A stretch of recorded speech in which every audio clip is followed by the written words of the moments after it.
Good evening, everyone. I'm going to call the Town of Jefferson Planning District Commission to order for our Thursday, February 8th, 2024, 7 p.m. meeting. Ms. Emery, if you will do the call the roll, please. Supervisor Galloway. Present. Supervisor Pruitt. Present. Supervisor O'Brien. Here.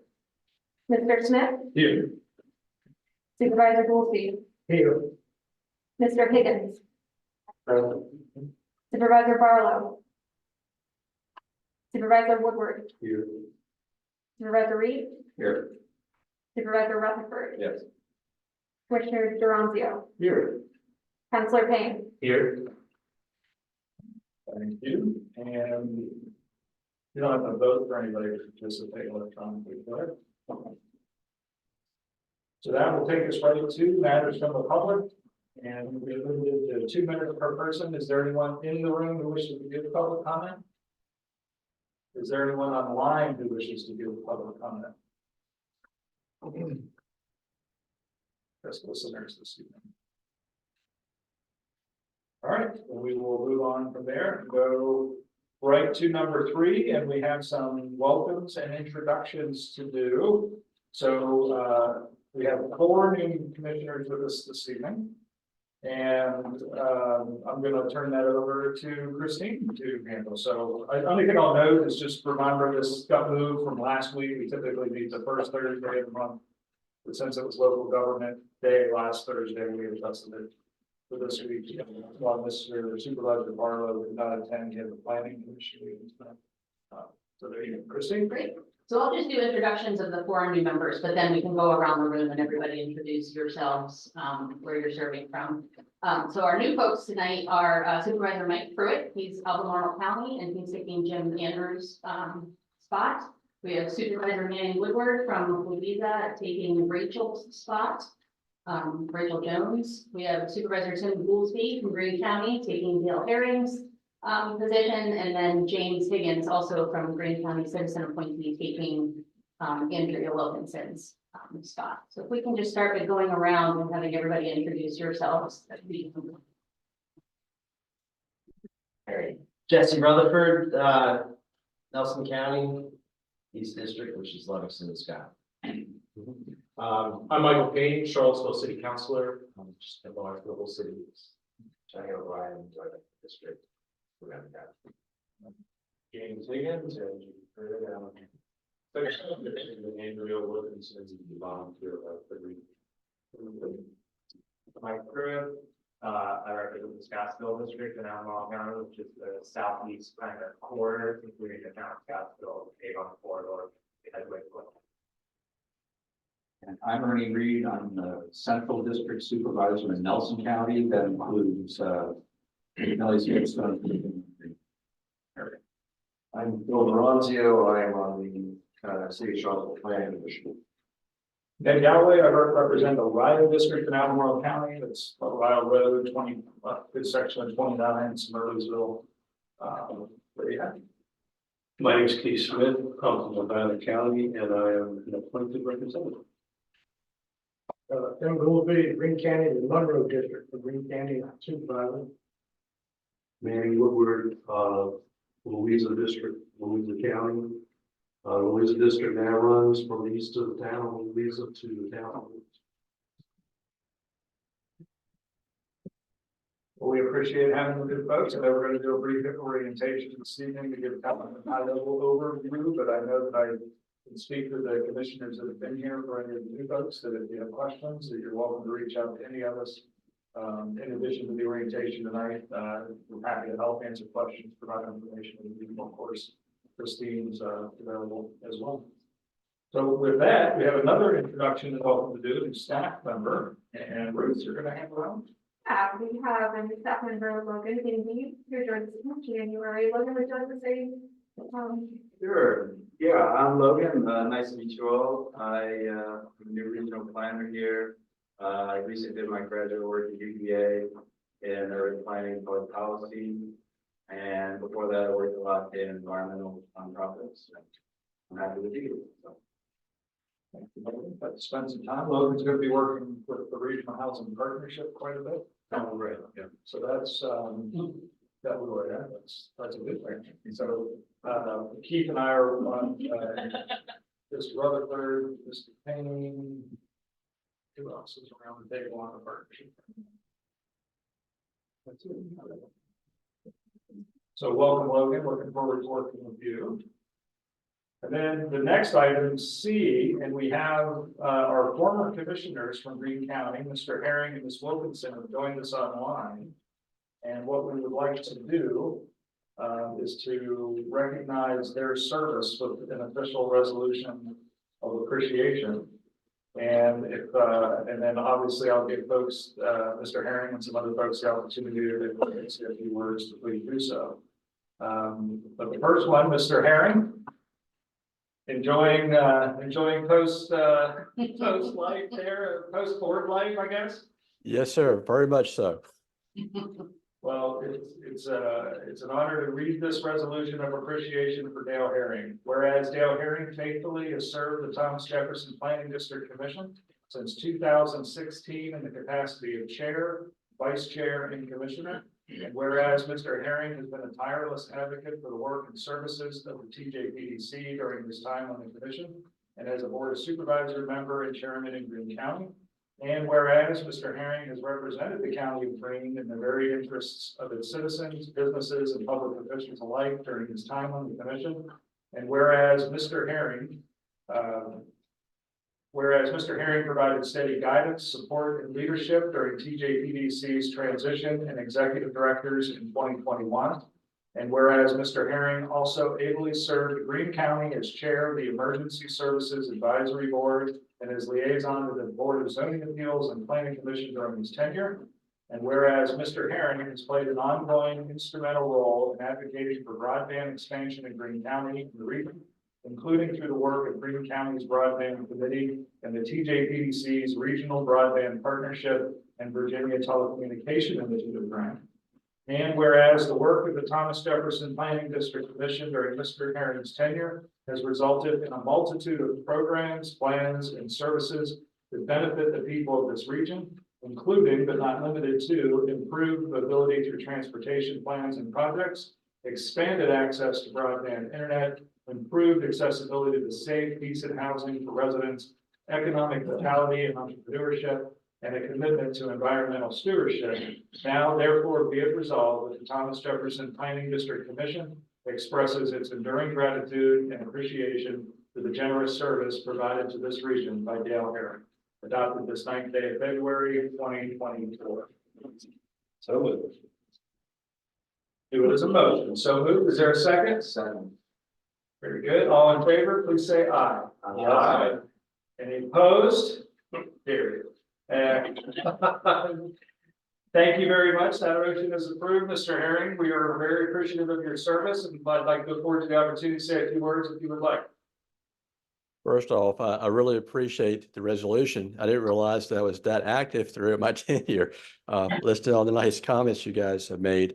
Like I said last time, back in December, for me, one of the biggest honors I had being on the Board of Supervisors was serving on the Thomas Jefferson Planning District Commission. The commission is made up of individuals who believe in something greater than themselves, who work for a better tomorrow for all the local communities. You taught me what it means to be an elected official, what it means to struggle at times, and what it means to not always make the easy decision, but look at the solutions, the long-term solutions, and at times make the hard choices. I've really enjoyed serving with each of you. I appreciate it. And thank you so much for your friendship and your advice over the years. Like I said, it's been an honor to serve with each of you. Thank you very much. Thank you, Mr. Herring. Are there any commissioners who would like to say a few words here? Love you, buddy. We're gonna miss you. Absolutely. Gonna miss you guys too. We said a lot of goodbyes last time. We did. Well, I won't, you looked a little refreshed there, Mr. Herring, so there must be some stress that was released, so. It is. Thank you. Stop smiling. It's gonna be done in just 2 minutes, right? It's time up tonight. Yeah. So, the second resolution of appreciation is for Ms. Andrea Wilkinson, who is also joining us online this evening. And I will also read this resolution on the form of the motion. Whereas Andrea Wilkinson faithfully has served the Thomas Jefferson Planning District Commission since 2009 in the capacity of chair and commissioner. And whereas Ms. Wilkinson has been a tireless advocate for the work and services of the TJPDC during her time on the commission and as a citizen member from Greene County. And whereas Ms. Wilkinson has represented the county of Greene and the varied interests of its citizens, businesses, and public officials alike during her time on the commission. And whereas Ms. Wilkinson also served Greene County as a member of the Ruckersville Citizens Committee. And whereas Ms. Wilkinson used her background in accounting to provide high-level review and helpful suggestions to improve the TJPDC's financial management plan and practices. And whereas Ms. Wilkinson also served as a member and vice chair of the TJPDC Corporation, which was established to broaden the funding base for TJPDC initiatives and act as an implementation arm for selected projects. And whereas the work of the Thomas Jefferson Planning District Commission during Ms. Wilkinson's tenure has resulted in a multitude of programs, plans, and services that benefit the people of this region, including but not limited to improved mobility for transportation plans and projects, improved accessibility to safe, decent housing for residents, economic vitality and entrepreneurship, and a commitment to environmental stewardship. Now, therefore, be it resolved that the Thomas Jefferson Planning District Commission expresses its enduring gratitude and appreciation for the generous service provided to this region by Andrea Wilkinson on this 8th day of February 2024. So, second. All right, all in favor, please say aye. Yes. Aye. Any opposed? That motion carries. And Ms. Wilkinson, we give you the opportunity, if you would like, if you'd say a few words. Well, I thank you very much for your nice words. I have really enjoyed serving on the commission all these quite a number of years. And one of the things that's really great about the commission is that the group seems to pull together to accomplish things in a positive manner, which has really been a great thing to be a part of.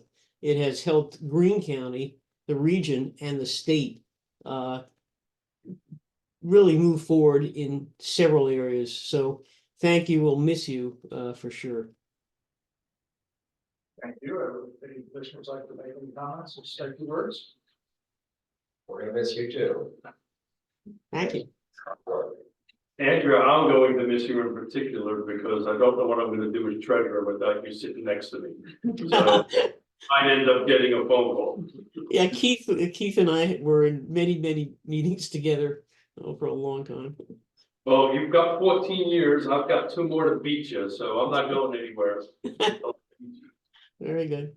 All your help, we could not have done this, got through all the struggles over the last 14 years without you side by side, so thank you. Personally, wanted to say thank you. Yeah, I was thinking about institutional memory there that leaves with you, Ms. Wilkinson, and then the lift the rest of us will have to do to look at these financials in a way. And the grammar. Yeah. If there's a The grammar. down, you'll find it. I actually have to do my job. Well, thank you, Ms. Wilkinson, very much, and Mr. Herring again for joining us online. And I'm happy to say that you get the rest of your Thursday night. I know that you'll want to probably stay on and just join us for the rest of the meeting, but we won't be insulted if you decide to spend your time otherwise. So thank you both again. Good night, you all. Thank you. Thank you. All right, that'll take us to 3D, which is the TJPD Commission Orientation. And Ms. Jacobs, you'll be walking us through some information. Great, I've got a quick PowerPoint. What I'd like to extend is an offer to our new commissioners. We've last taken the first meeting, so this is pretty high level on purpose, but I will be reaching out to each of you guys individually, and if you're interested, I would love to do a one-on-one sit down. We can dig into any level of detail that you would like. Everything I have is an open book. Would love to have further conversation with you about the things that you care a lot about so that I can make sure that we're paying attention to those. The PDC was created through the Regional Cooperation Act. All planning district commissions were. Geographic regions were established by the state. Membership in the PDCs Start over. What? This is not what I'm saying. All right, planning district commissions were established by the General Assembly in 1969. TJPDC specifically was created in 1972. There are 21 planning district commissions across the Commonwealth. All jurisdictions are members of planning district commissions. They're made up of elected officials and citizens that are appointed by local governments. That can be boards of supervisors, city council members, planning commissions, and citizens. And we particularly are directed by a 12-member board, 2 from each jurisdiction with equal voting across all 12 seats. The Regional Cooperation Act of 1995 set up the geographic regions. All PDCs must have at least 51% membership as elected officials. The membership does vary pretty greatly across the 21 different planning district commissions. Some of them are also called regional councils, councils of governments. They're named different things. So for example, in some places, towns may be members, universities can be members with legislative approval. Ours is a much simpler board structure with the 12 members, 2 from each. Some of them are up to 25 members with tiered voting depending on population. So they're all vastly different. Every planning district commission is required to adopt a strategic plan. Ours was just recently adopted, and we must submit annual reports to the Virginia Department of Housing and Community Development annually on that strategic plan. Our mission, as it's stated in the new strategic plan, the PDC serves our local governments by providing regional vision, collaborative leadership, and professional service to develop effective solutions. So those are the 3 really core tenets. One of the things that the PDC is not, which I think is really important to note, is that the PDC is not a policy-making board. It is one that serves as a resource and brings people together. So we really do facilitating and convening and problem solving at a regional level, but all decision-making is still at a local level. So the PDC doesn't impose anything upon its local governments, that those decisions are all still made locally. We have a regional vision. It's to create a shared vision by bringing all 6 governments together to understand the contribution of each to the region and the role that each plays in meeting the needs within the region. And then the organizational vision within is to work at the intersection of ideas, partnerships, and support and create a cohesive regional community. That's our membership. We meet on the first Thursday of every month, 7 o'clock, except for July and January. And then our annual meeting with the election of officers is in June. Our latest version of our bylaws were amended in 2017, and the bylaws do all the things the bylaws do. They establish our name, our membership, our meeting times, that a quorum has to be at least 7 commissioners. So there's equal voting across the jurisdictions, that we have 4 officers. Secretary is served by staff, and the chair and the vice chair cannot be from the same local government. We do have the ability to have both standing and special committees. Right now, we have 1 committee, the Executive Finance Committee, made up of the chair, the vice chair, and the treasurer. And just to formalize, so Mr. O'Brien is the current vice chair, of course, Keith mentioned that Mr. Smith is the current. Thank you, Brian. In April, the nominating committee comes together. That's also stated in our bylaws for elections in June. The executive director is appointed to manage day-to-day operations and prepare the annual budget. We have the same fiscal year as all of our local governments, and the annual budget is approved at or before the May meeting. I'll talk more about that when we get into budgeting. It's actually a 3-part process. It does require 2/3 to amend the bylaws. History of programs. What is unique, I think, about planning district commissions is they often have programs that begin that spur off into independent organizations. And so Jaunt was originally a program of the PDC, as well as the Thomas Jefferson Housing Improvement Corp, which is now the Housing Alliance, formerly TJAC, now it's BRAC, the Blue Ridge Area Coalition for the Homeless, Center Virginia Partnership for Economic Development, sorry, I'm supposed to call it CVPED, and Java. All of those were programs that started and within our organization and then branched off to become independent. We also currently staff the Urban Areas Metropolitan Planning Organization. We staff the TJPDC Corporation, which is our nonprofit arm, the Home Consortium, made up of all of our jurisdictions. And then we also staff the Blue Ridge Cigarette Tax Board, which is 8 different jurisdictions, some members of our Planning District Commission, 2 outside of our Planning District Commission. And then the Rivanna River Basin Commission is staffed by the TJPD. Commission duties are to support the work of the PDC, to provide mission-based leadership and strategic governance, to attend meetings. There's 10 per year. Every now and then we'll have a special called meeting if there's something timely related to a grant application or something where we need an approval of the board. But we try to do that only on an emergency basis. It is expected that to attend all the meetings and that 3 consecutive absences for the bylaws we're required to notify your local government. It's wonderful if you have the time to read the materials in advance. It certainly makes the meetings go more smoothly.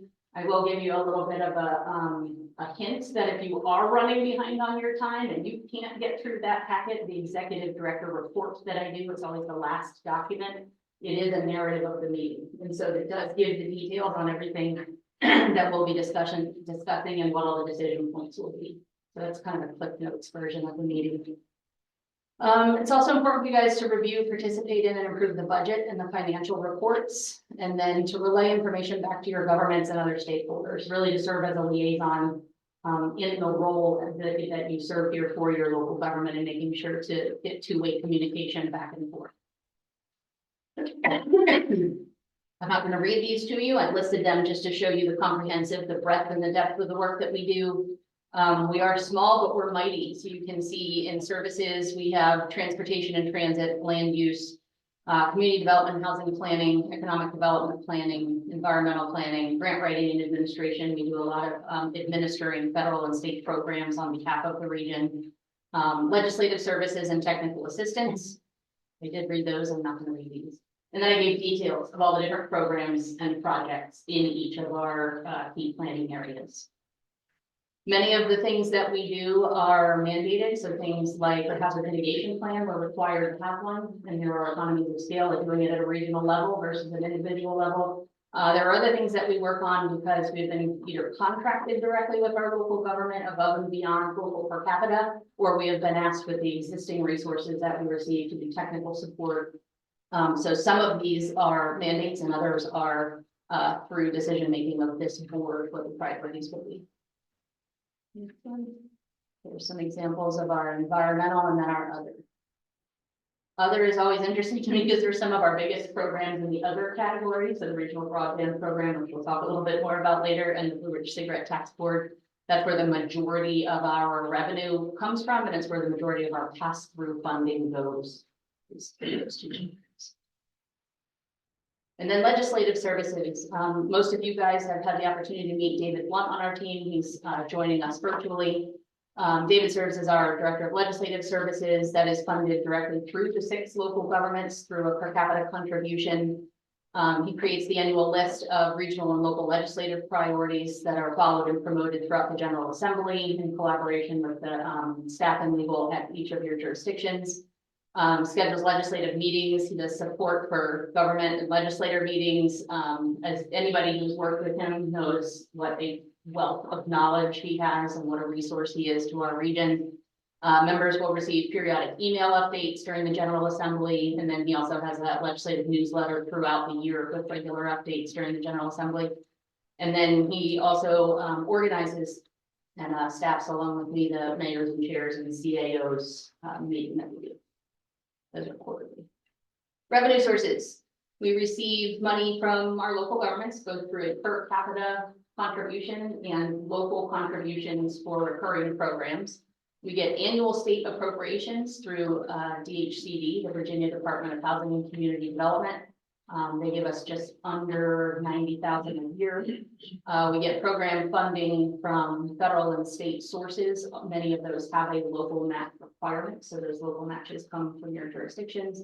And then we have contracts for services. So for example, if I'll give you a current example, the town of Mineral reached out to us with for support on their comprehensive plan, and we went under an MOU and they contracted with us to do staff support on that type of work.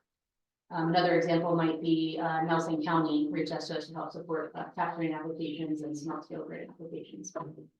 And then we also get a very, very small amount of private grants and foundations. And that's usually around things like events that we hold, regional housing summits, We'll have outside sponsors that give us some funding, or through the community foundation. If there's a particular initiative of ours that is a priority of the community, sometimes we'll get grants from the community foundation for things like mobility management. So here's some financial high level. We experience pretty fluctuating net revenues and losses depending on what our programming is. Again, one of the things that I think is really unique about PDCs is we really pivot along with what the regional priorities are. And so, for example, broadband is something we're very much involved in. 5 years ago, we were not involved in broadband. And so wherever there are opportunities for the planning district to support our local governments, we flex into that space in order to capture greater leveraged funding at the state and federal level to support those local priorities. Recent year gains, we've had a handful of very strong financial years back to back. So those are the gains that we've experienced. And then the commission set the goal to have net quick assets at over 5 months at every given time. That number in June of 2023 was just over 660,000. We have met and exceeded that goal. We're probably around, or correct me if I'm wrong, over 8 months maybe right now. So we're in a very solid financial position currently. Pass-throughs. So you'll hear the phrase pass-through a lot. The TJPDC gets a lot of pass-through funding. So that's funding that we will receive. We are the administrators, but we pass that funding right through. That can be anything from federal grants to tax revenue through the Blue Ridge Cigarette Tax Board. They're contractual obligations for us. We do not financially benefit from those tax through unless within our administrative fees that have paid for staff time and indirect costs. An example in FY23, the revenues were just over 19 million, 16.5 million that was passed through. So 86% of our funding comes through our books and then right back out either to sub-recipients or local governments in the case of the taxes. Historically, in years past, probably 3+ years ago, for a very long time, our housing program was our greatest revenue because we administer federal home funds through HUD, USDA, the Health and Preservation Grant, the Rent and Mortgage Relief Program through the pandemic. We administered Virginia Eviction Reduction Pilot Program that used to be our largest revenue source. However, now body broadband is exceedingly larger than that, but the majority of that applies. And just a really quick note, we won't talk about it later, but the broadband project body, what was really unique about this, and we're not the only one, but our planning district is actually administering this on behalf of 13 jurisdictions. And as you guys know, there's only 6 in our planning district. So we touch 5 other planning district commissions in administering this project, which is the largest of the consortiums in the state broadband grant that was the body funds. For financials, every month we'll provide you guys with the 4 following documents. You'll get a financial dashboard, which includes narrative and graphs on the previous month's finances. We'll give you the monthly profit and loss statement. We'll give you the monthly balance sheet. And then we also have a report, thank you to Andrea Wilkinson, who came up with the idea, which is called an accrued revenue report. And it's really going to show you the compared contracted revenues to our average monthly expenses, and you can track it by individual programs so you can see what our spend down rate is. That report is really designed to make sure that we are from the very beginning of the year tracking all the way through where we collect enough revenue in order to be able to meet all of our expenses. And so it has been a very, very powerful management tool and transparency tool to be able to share with you all by program. And then quarterly, those financials are pulled off of the consent agenda. We'll put them into new business just to provide an opportunity for any discussion or questions should you have them. Annual budget, we've completed annual operating budget in May. I'll bring it to you as a draft in April for approval in May. In February, following that, we will then present an amended budget. That's what you'll see tonight is the amended FY24 budget. That allows us to re-project because as you can imagine, as a grants-based organization, much changes in a year's time. So we can re-project based on awards that we received or grants that we were not awarded so that we can get closer to what the actuals might be at the end of the year. And then in October, you'll get a projected budget for the next fiscal year. So in October of this year, there'll be a projected FY 26 budget presented. So that's the 3 different phases of our budgeting. We do get an outside annual audit every year. Our auditor is Robinson Farmer Fox. We provide copies to all of our funding agencies and pretty much anyone who requests a copy. They are posted on our website. And in FY 23, again, we received an unmodified bid report. Each budget, when you look at it tonight, you'll notice I always present to you guys, and we always have the past year's actual revenues and expenses, the current approved budget, and the amended revenues and expenses so that you can compare across time. The FY 24 amended operating budget does estimate one of our largest net gains in our history, $306,000. Due to some changes you might hear later in the agenda. I'm not certain that that's an accurate projection anymore, but we will, I'll talk about that in a little bit. And then FY 23 actual budget produced a net gain of 115. 115 is solid for us. I think our goal is to make $1 or more. You know, we're not necessarily here to make profit, but we also want to make sure that we have a strong business model. One thing that you guys will see within the budget is we do rent our space, and we have always rented our space since the commission was around. There has been a lot of talk in the previous 5 years about what that will mean long term. Will we continue to rent? Will we purchase a building? So oftentimes net reserves that we have a capital fund that is set aside, particularly should we need to purchase a building if for some reason our lease was not renewed. All right, FY 23 actuals, this is last year. This is the percentage of our revenues and where they come from. So as you can see, 66% of our revenues were federal, 27% were local. I will give a parenthetical reference though that local revenue does include Blue Ridge cigarette taxes. So that's higher than it had been in years past. You can see the local per capita is less than 1% of our revenue, and then the state revenue is 5%. We do have a couple of rental spaces, offices that we do rent out. We have more space than we need, and so we did capture a little bit of our rental revenue through that. Here's our actuals and where they were spent. Personnel at 6%. As you can see, the pass-throughs is by far the largest expense of ours. Contractual, that $949,000 is anything from consultants to we contract out some of our IT support. We contract some of our communications and website hosting. And then other operating is about 2.3%. I think this is the last slide. For ethics, conflict of interest, and FOIA, our local elected officials and planning commissioners are required to file state disclosures of ethics and potential conflicts of interest with your jurisdiction. So you don't fill them out for us, you fill them out through your local jurisdiction. Citizen appointees should file if they're designated to do so by their appointing locality. But I do think it's always important to note for new people that we are subject to Freedom of Information Act. We are subject to the Code of Ethics and the Conflicts of Interest, COIA, what's the name? Conflicts of Interest. Is it what the A stands for? Yeah, but what's the A? Conflict of Interest Act? Yeah. Okay, sorry, it's drew a blank there. Happy to take any questions, but for the new folks, again, I'll reach out to you one-on-one. Yeah. I know what I'm doing. Took 10 years. To our new members, though, this is an opportunity. If you would like to ask questions now, by all means, fire away. You can see them. Very good. Thank you, Christine, for that. Number 4 on our agenda is our consent agenda. There is one item, the minutes of the December 7th meeting. Are there any edits, changes to that set of minutes? All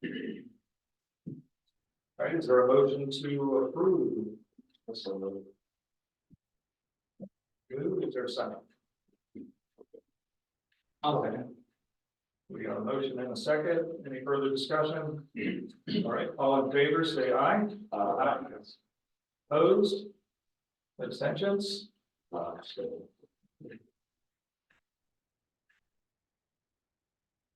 right. Minutes are- That will take us to number 5, new business. We've got a handful of items under this category. The first of November and December financial reports. So first we'll hear from them, and this is an action item. We'll receive the report. So Christine, go ahead. Yep, and I'm actually gonna hand it over to Marguerite. She can be able to meet here tonight, so this is our finance director.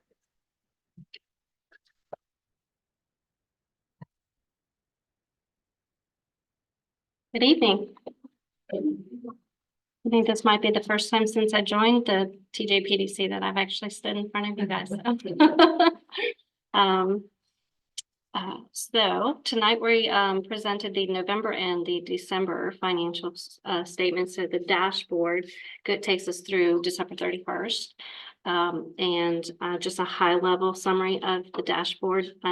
We start with the net quick assets, and in December we ended with 1.2, and our target is about 684,000. So we are well above what our target for net quick assets are. If sorry,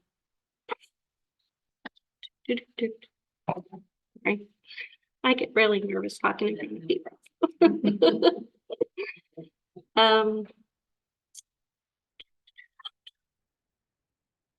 Our unrestricted cash on hand is 2.53 months on hand based on our financial statements this month. And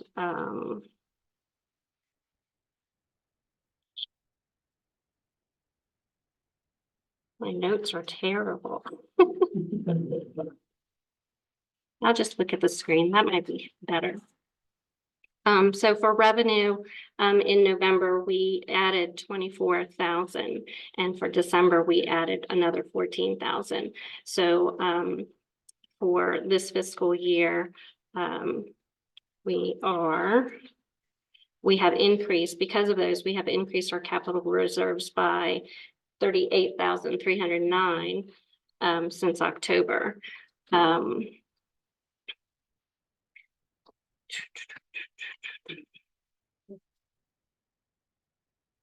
And then for that's body, yeah. Sorry, that was very terrible. The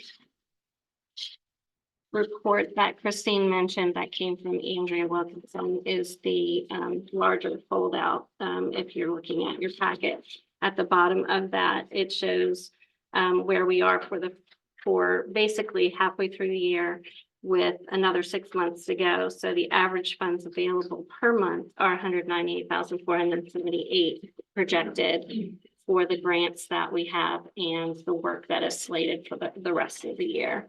And that should cover us again.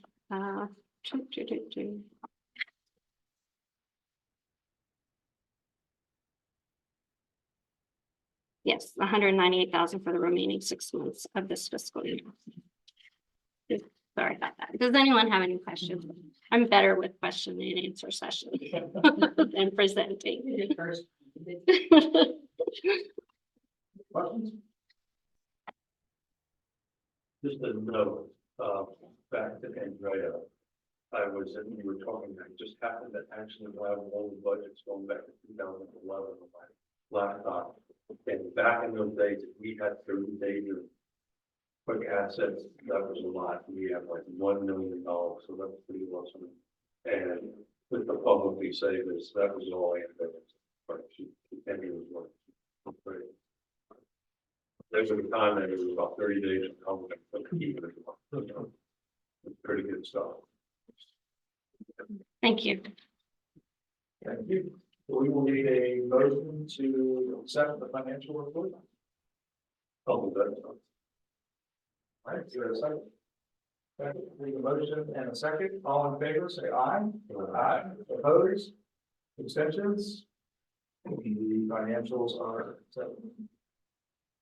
And that will take us to, we have fiscal year 25 rideshare work program grant application and the accompanying resolutions. This is an action item. And Ms. Pennington is with us this evening. So, Hello. Many have seen, you've seen me present around this time every year before, but welcome to all of the new faces. We will cover a little bit of the backstory or a summary of rideshare so that you have that when looking at the grant application. The grant application cycle we do is through DRPT, and the deadline every year is February 1st. So the application materials have been put in, and we're just waiting on the resolution for the match with the commission. So what is rideshare? Rideshare is a transportation or travel, those words can be used interchangeably, demand management program that is through the Virginia Department of Rail and Public Transportation. So what is travel demand management, or TDM? It is a use of strategies to inform and encourage travelers to maximize the efficiency of our transportation systems, leading to improved mobility, reduced congestion, and lower vehicle emissions. So a lot of big overarching goals there. So rideshare itself and the program that we have here at the PDC has been around since the 80s. In 2009, we expanded and brought in rideshare in the overarching program with the Central Shenandoah Planning District Commission, because what we were seeing was that many of the folks who were commuting in the region were commuting over the mountain for jobs over here on our side. What rideshare offers is ride matching through the Connecting VA program, and that consists of a mobile application as well as a website that matches commuters based on their origin, their destination, and their travel schedules, which is usually their work schedules. We also provide tips and assistance with folks once they find matches to set up carpools. We also assist with van pool coordination. We also work with employers in the area to help them with programs. Many have parking struggles, or, want to, be more green. And so some of the things that we can provide through that are, we can help them develop a traffic reduction program. We can provide materials and marketing directly to the leadership there, as well as the employees. We can set up information tables. We sometimes do lunch and learns, kind of whatever they're looking for to help them figure out the solution to their problem. It's really tailored to each individual employer and their needs. We also, and this became a much bigger thing, an interesting topic after the pandemic, can help with setting up formal telework programs or work on developing hybrid schedules for employers. In addition, we also, like I said, help with the van pool coordination. We will market, help get riders set up, and most of those van pools are run through the state and through the enterprise program. So one of the other cool things that we started back in mid-2019 is with our matching system. It now allows folks to trip plan through that, so you can kind of put in where you're going. It will tell you if there's transit available, if there's van pools, if there's scooters, if you're down here, all the different options. It will also let you look for carpool matches there as well. And one of the really cool things about the app and the program is that as you find an alternative form of transportation that works for you, you can use this system to log those trips and earn rewards. So it kind of gives you like a little bit of a carrot or a reward for doing that.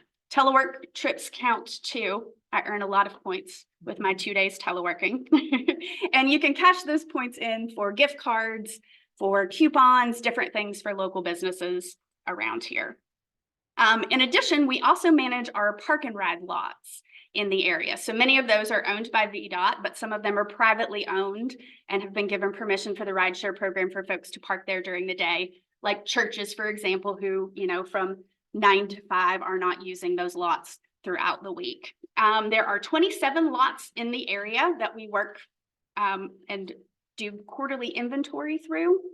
So we check the conditions, we count how many cars, make sure everything looks well, and report that information to DRPT and to VDOT. Next slide. This is one of my favorite aspects of the rideshare program because I think it provides an even greater benefit So one of the things, or what we're doing with rideshare, is we're asking people to change a behavior. And that is a hard thing to do. And the behavior we're asking is for them to give up the use of their single occupancy car for a time frame to get to and from work. The number one question we get, what if something happens? Well, this is what I like to call the insurance policy for that. And that is guaranteed ride home. And what that means is anyone who uses an alternative form of transportation at least 2 days a week to get to and from work, if an emergency situation comes up, they become ill while they're at work, or their child becomes ill and they need to leave, they don't have their car, what do? They call us and we make sure that we get them back to where their car is located. And that can be anyone for carpooling, for van pooling, for public transit, and for biking. Now, they get 5 free rides a year, so you get lots of opportunities just in case the unexpected happens that many times. Those rides can be taken either through a taxi, through a rental car, or the commuter can be reimbursed if they choose to take Uber or Lyft. We are in the process of working with the state of getting that more integrated as well. So stay tuned for more information on that to come. All right, next slide. So this is a snapshot of some data that I thought you guys might be interested in. This comes from our Connecting VA program, which, like I said, started in about mid-2019. So that's a cumulative from when this started. So we have just a little under 2,000 members, which is really exciting. The numbers I really like are that $910 and $92 saved. Like, who doesn't want to save a bunch of money? That's 665 tons of admissions that were prevented. The calories burned, that's a real fun one. Obviously, that's our bikers and our walkers. But I think it's really interesting to be able to kind of put it and to see it in a quick snapshot.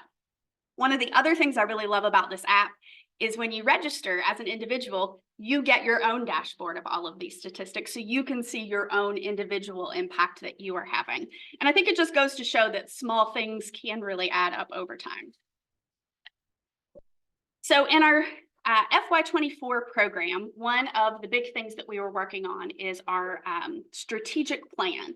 So this is mandated by DRPT for us to continue the program. We're really looking forward to this opportunity. We've just kind of gotten kicked off and got that started in November, but seeing how behavior and travel patterns have changed since the pandemic, I think will set us up to really be able to hone in on making sure that we're meeting the needs and getting our information out to the people who really need to hear it in a way that it resonates with them.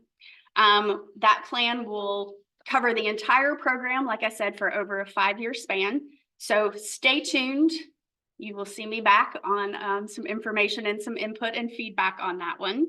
Some other initiatives that we do is we work, again, with DRPT through the state to promote all kinds of different marketing and promotion and fun things for people. One of the big ones we did last year, not only with DRPT, but with local organizations and Albemarle County and the City of Charlottesville, was Bike to Work Week. And so there were events all over with swag stations and places that gave out coffee and snacks. We had an e-bike demo. So just all kinds of different things to bring people together and to get them excited and interested and get any questions they had about biking answered. Another big initiative that we are a part of is the Afton Express. Now, this is actually managed by the Central Shenandoah PDC, but as it's carting a lot of their commuters over to us, we are a natural partner for that. So we help make sure that there is good marketing and that folks understand how to take advantage of the Afton Express. And again, we continue to focus on the app and the reward system and making sure that that message is out there for folks as well. We've also partnered with some other organizations around, we've partnered with C3 and their Better Business Challenge and many of the chambers of commerce as well. So that is kind of an overview. So excited to see what comes out of this strategic plan, which will help us keep the program going and keep it new and fresh for the next 5 years, and happy to take any questions. Questions? Yes, sir. Just wondering if we can access your slide again? Sure. I would be happy to share that. Send it out for you. Mhm.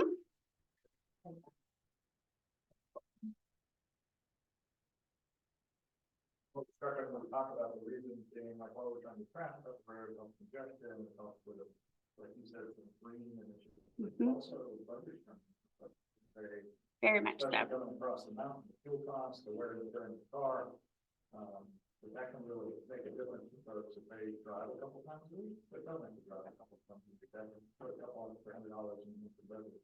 Absolutely. And that's one of the things too that we try in the messaging to make sure folks know is it's not an all or nothing kind of deal. You don't have to carpool or van pool or take transit every day to have an impact both bigger on, the climate and everything else, or to see that impact in your personal finances as well. Really, even a day or two makes quite a difference.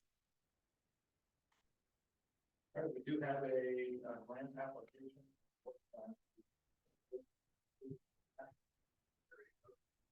The resolution to approve the fiscal year 25 rideshare grant application and then we work on it.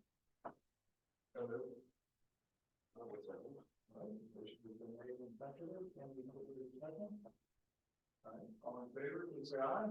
Aye. Opposed? Abstentions? Thank you. All right, item C, 5C is the fiscal year 25 mobility management grant application. And this will also have a resolution to taking action after this presentation. And then Shannon, good evening.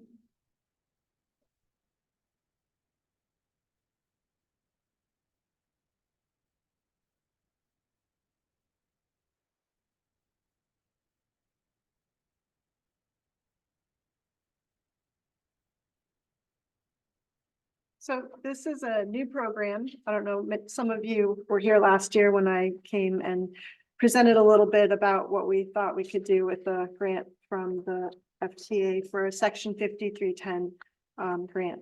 So the FTA Section 5310 grant supports transportation services for seniors and people with disabilities. The Department of Rail and Public Transportation administers the grant and is the designated recipient for these funds. So as people age and they can no longer drive, they depend on others for transportation, especially in rural areas.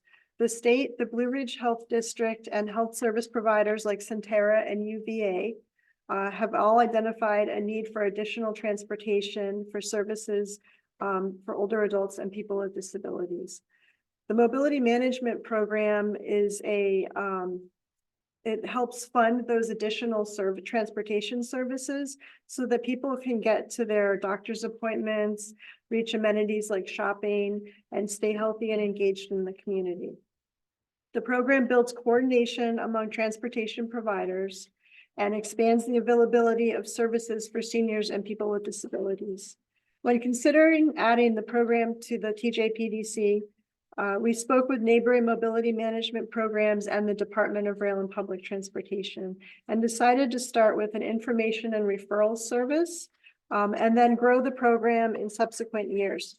So we started a center that people can call in. There's a website and a phone number, and you can call in and get a transportation counselor. So it's not just a referral. It's working with the person to help schedule a ride and find solutions to meet their transportation needs.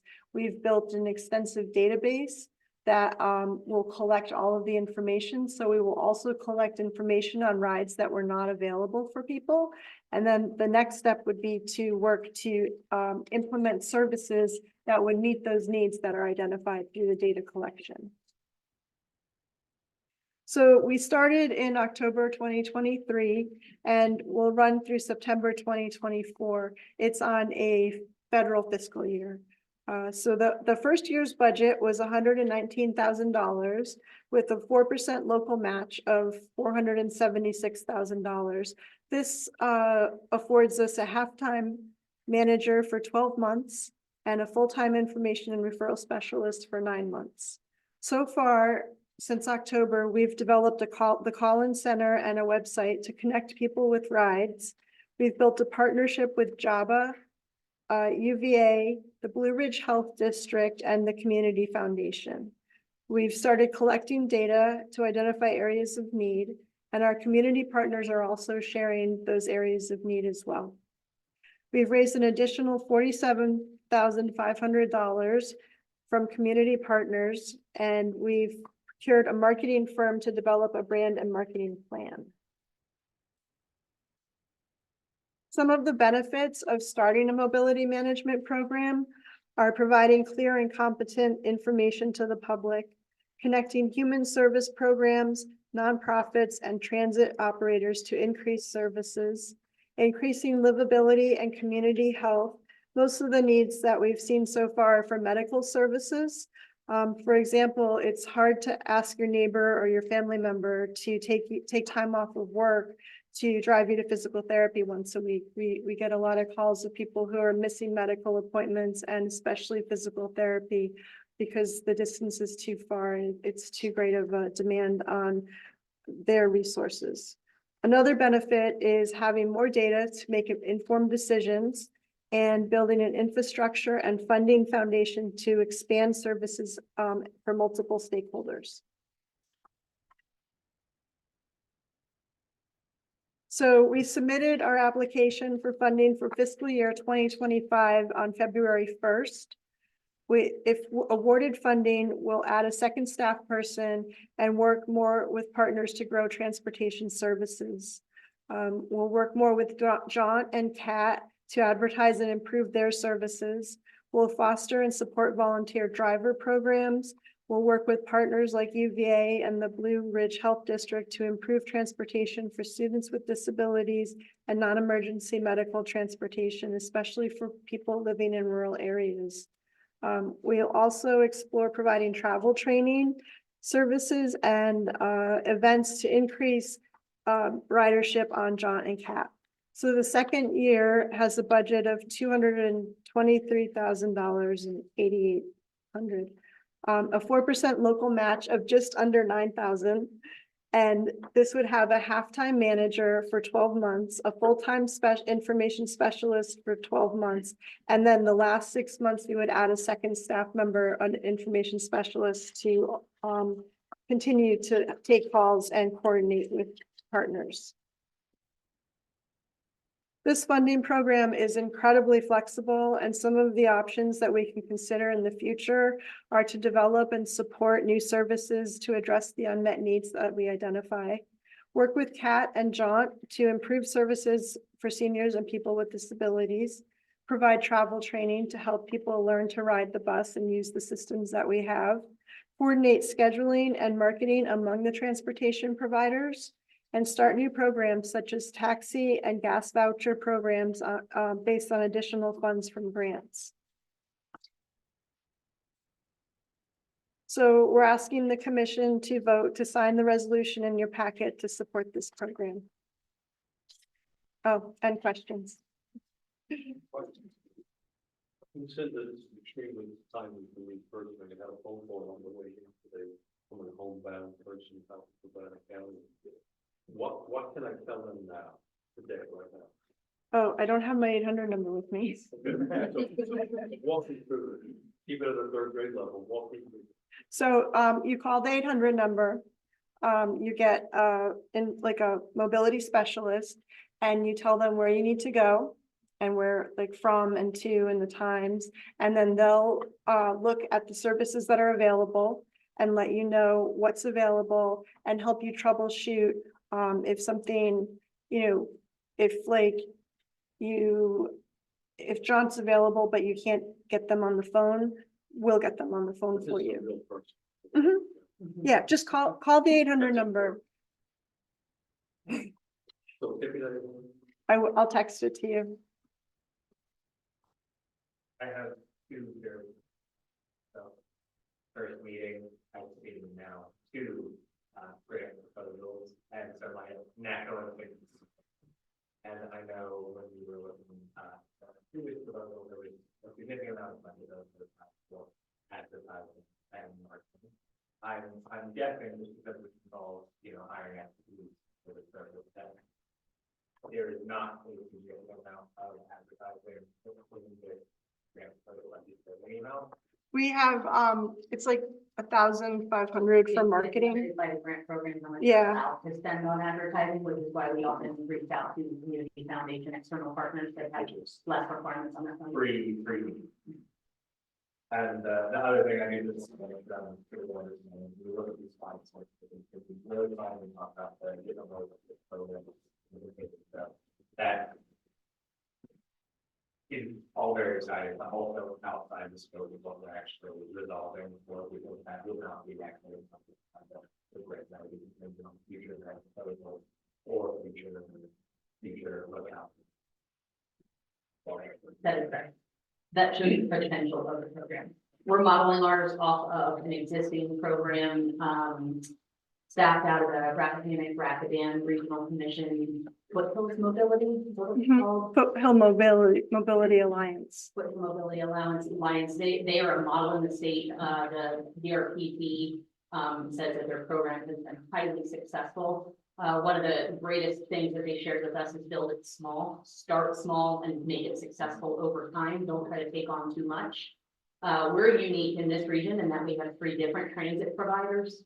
A lot of regions like Rapidan, they do not have John and Cat and UTS. And so they're actually developing services.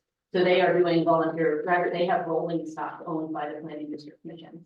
Our goal is not to do that. We have too many other providers in this region. Our goal is to do better coordination and better information and data sharing. Where are the gaps that exist and how can we try to close those gaps with our providers? And that could be bringing in 5310 funds for operations to expand services that they can't fund through their other revenue sources.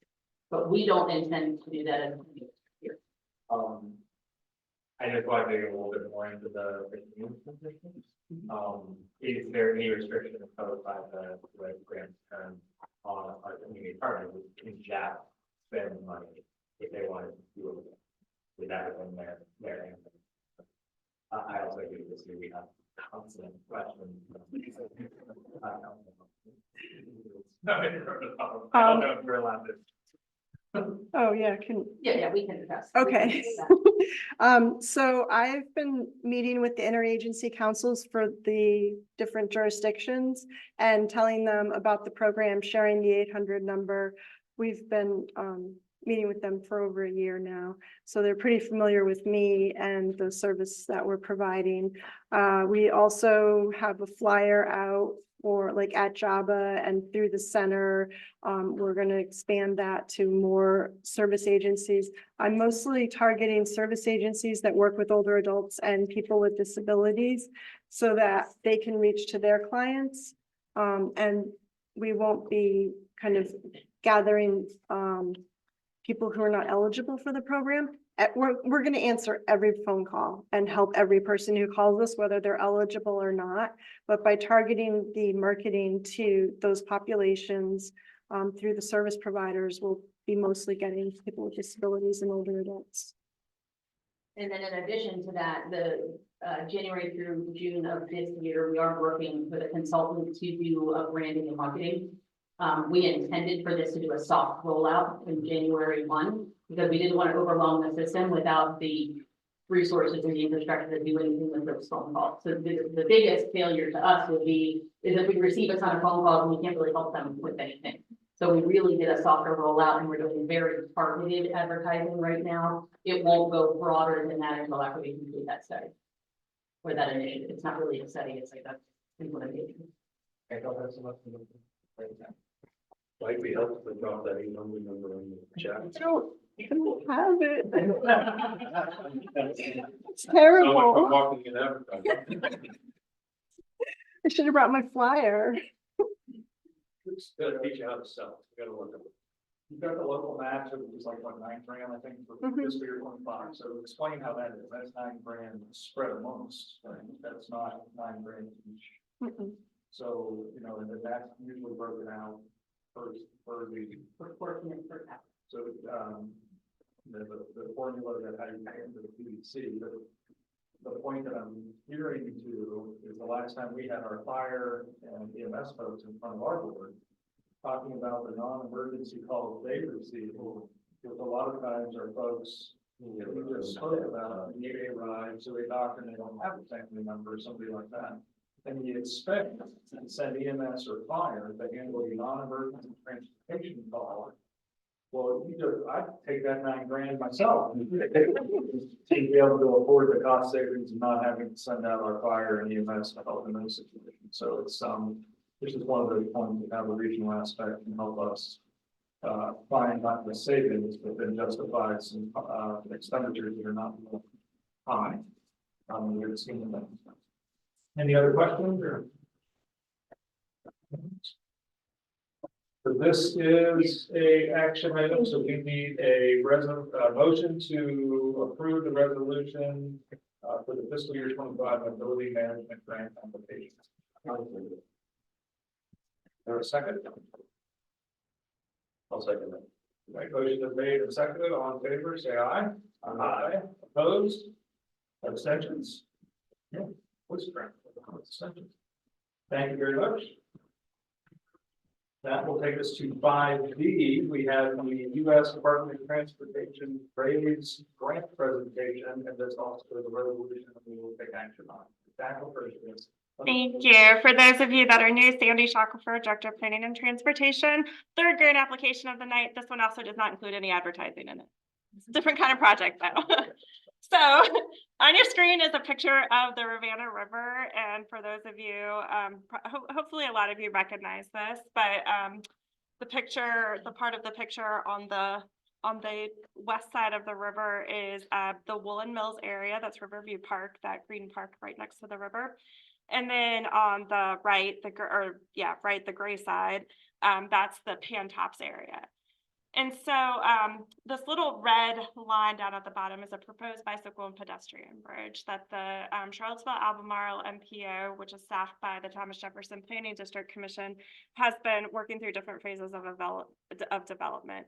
We started by completing a feasibility study in partnership with the Department of Transportation, the Virginia Department of Transportation, as well as Albemarle County and the City of Charlottesville, to do a feasibility study to identify potential locations for this bridge. Through that feasibility study, we identified 2 potential locations.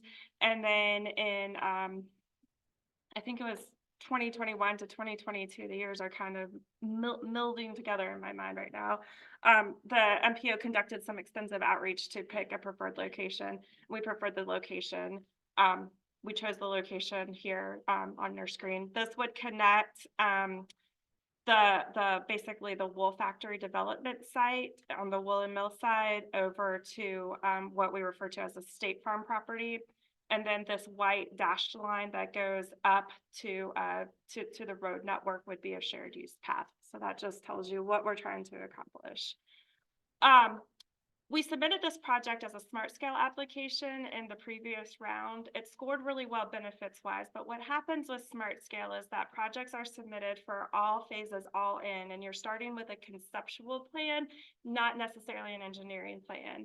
So what happens is that we don't have a lot of information about some of the specific design requirements for the project because we haven't done any engineering. So when we submitted this project, we started with a base cost estimate of $18 million, and then that inflated once we added contingencies to consider or to account for any unknown risks that have not been identified yet. And then escalating for future inflation on top of those contingencies, the cost of the bridge ballooned up to $42 million. So while the project was identified through smart scale as having a very high amount of benefits, the cost just made it not competitive. So we have been working to identify some other opportunities to get a better cost estimate for what it would cost to actually construct this bridge. And so one of those opportunities is by applying for a US DOT RAISE grant. Next slide, Ruth. The RAISE grant program is a federal discretionary grant program. It's highly competitive. It covers all modes of transportation, so not just bicycle and pedestrian infrastructure, but it includes roadway infrastructure. I believe it covers transit and rail as well. And it also funds projects for both planning and implementation. $75 million have been designated specifically for planning grants, and while we are applying for to complete the preliminary engineering, this project does not include any right-of-way acquisition, so it would still be considered a planning grant. There's a total of $1.5 billion allocated for raise in federal and fiscal year 2024. Awards are based on the strength of the application, but then they also consider the diversity of the types of projects and where projects are located. So they want to get a good variety of different projects for modes of transportation, and then they want to make sure that different states have good representation and funding that they receive, and they also want to make sure that there's a good consideration for projects in urban versus rural areas. So you can have a really strong application, but because they're trying to diversify the types of projects they're funding, good projects don't always receive awards. Next slide. RAISE has these 8 different criteria that they use to evaluate the quality of the project. So this is how they calculate the benefits. This is how they determine what good quality projects are. Safety, environmental considerations, quality of life, mobility, community, connectivity, economic competitiveness, state of good repair, partnership and collaboration, and innovation. So when we write our grant application, we're trying to address those criteria and demonstrate how this project aligns with those criteria. Next slide. So basically projects are scored in each of those individual criteria, given a rating individually, and then they're given an overall merit rating. So highly recommended projects are projects that receive high scores in 6 of those categories individually and receive no non-responsive scores. And you want your project to be highly recommended because while it doesn't mean your project's going to be funded, it does mean that it automatically advances to the next tier of review. And so once you get to that tier of review, you have a higher level of panel considering it, and it goes to the Secretary of Transportation's office to determine what the final allocations are going to be. So Ruth, if you could go back to the previous slide. We submitted, this is actually a resubmission of a grant application that we submitted last year. So we have the benefit of knowing that this is a highly recommended project. It's received high scores in 6 of the 8 criteria. And the other 2 criteria that it did not receive high scores which were the state of good repair and innovation, it received medium scores on. So this is a very competitive application, and the work to develop the application itself is basically completed with some minor updates needed. Next slide. Go to the next one after that. So this is the project scope. We are asking for your support to complete a application to complete the preliminary engineering project phase. So this includes conducting some of those environmental analyses, getting better information on the geotechnical conditions, completing some of the engineering work. And then this will allow us to develop design plans that can then be reviewed to determine what kinds of cost savings could be considered beyond what the original concept is. We are working with the Virginia Department of Transportation. They have agreed to administer the technical aspects of the project, which means that if we are able to be successful in receiving funding, this project will be designed according to VDOT specs, and it will be ready to be ushered through the next phases of any sort of VDOT processes for implementation. The PDC staff will administer the project and be the project sponsor. The estimated grant request is right around $3 million. We'll need to update the cost estimates based on just new inflation numbers, et cetera. But the previous application was around $3 million. We're working with VDOT on those, and 7% of that would be for TJPDC admin. At least based on the previous application, we'll revisit those numbers to see if that remains the amount that we include for the TJPDC's administration. So with that, happy to answer any questions, but the request tonight is to approve a resolution of support, allowing us to move forward with the grant application as presented.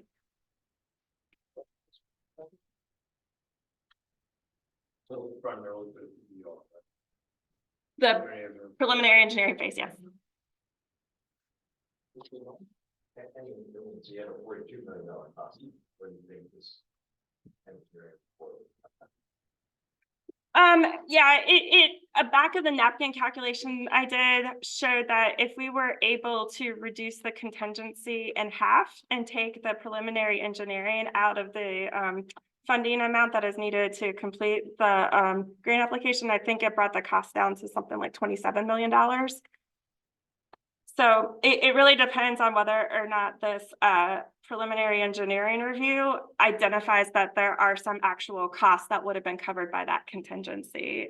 If there aren't any unexpected costs, it could be reduced. But the goal would be for us to know what it will actually cost to construct it, and then we could work to determine a viable path forward for that funding, either through an additional federal discretionary grant to construct the project, or determining whether or not there might be a path forward through the statewide grant programs.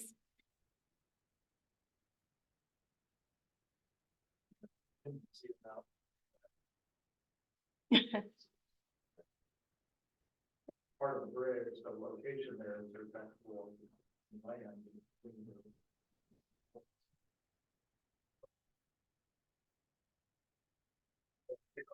Mm-hmm. Yeah. Well, the bigger piece, just for some quick local kind of commentary on it, is that obviously all the folks in the Kansas area, for walkability, you don't have any way to get downtown. This would end you right where Willow Tree is in the Woollen Mills area. The county is working with a little sliver, well, a chunk of the county that's kind of painted into a corner up against the river, right near the city right there. We're working on our Broadway corridor that was just in front of the ship today, but look at that as an employment zone, maybe arts and cultural district, kind of activate that, but and then figure out the transit to get downtown so people can then actually walk from Kansas trail system, which is already existing on that side of the river, but doesn't exist from the top of the mountain down. And then be able to walk across the bridge and go to downtown, maybe get to some transit services. Unless you want to sit in the free bridge traffic, every once in a while we back up. Feel that one more. Get the right music on and get I would like to dig into what they're talking about, the way that we're portraying my life. But is there any possibility we're basically buying down the cost of future grant proposals by having obviate that? Yeah. Is there any possibility that an agency in the funder say, lovely, we actually don't accept previous engineer findings because we need to know? Is that something that happens with this type of thing? I think it could happen, but that's why I think the partnership with VDOT is really valuable, because it's going to be designed to VDOT standards, and they are the technical experts on, what the requirements would be to meet their state and federal requirements. Is resubmitting a smart scale also in the portfolio of options for funding? I didn't hear that. Yeah, it gets very complicated. So when we submitted this previously, the MPO was the applicant for the smart scale application, which made sense because it does have a regional connection between, even though it's completely in Albemarle County, it is within, it connects like Albemarle basically to the Charlottesville urbanized area. What happened is that when the Commonwealth Transportation Board went through their overhaul of the smart scale program most recently, bridges that are only for bicycle and pedestrian movement are no longer eligible for MPOs to submit as applications, and are no longer eligible for the high priority program. So one option through smart scale, and again, it's probably dependent on what the actual construction cost estimates come back to be, is that this could be submitted by a locality, probably by Albemarle County for smart scale, since it's in Albemarle County, through the district grant program, but that is a smaller pool of funding. So that could be explored once we have a better sense of what the actual construction costs would be.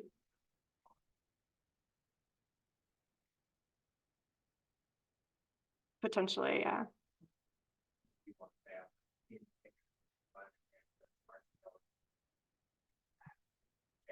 Also, increase the emphasis on head projects in general, while also making this kind possible.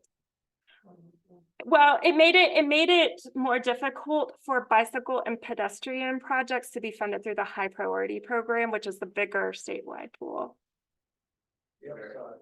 Yeah. The upside is that since it scored so well with the Bracer, it's a very high scoring. When they're closed, the term use high. Highly recommended. So that is a good thing. That could be a foreshadowing. Now, am I correct that this is the planning grant to get that? And or she could potentially go back and do the raise grant application to get a grant to build it. Yeah.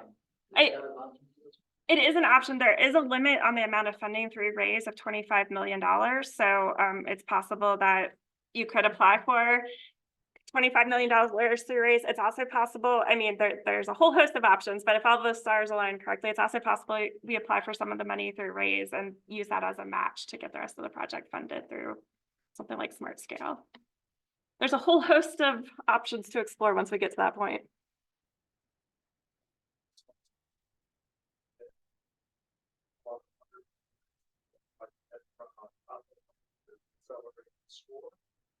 Or they bike ped projects, or do you now have a bunch of bike ped attached to other transportation projects that aren't really on this? I think, even though it would have to be submitted by the locality, could be a highly competitive smart scale application because it's not attached. We're trying to justify some other project and it scores so well.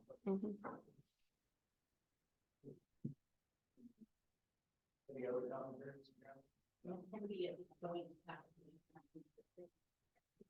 One.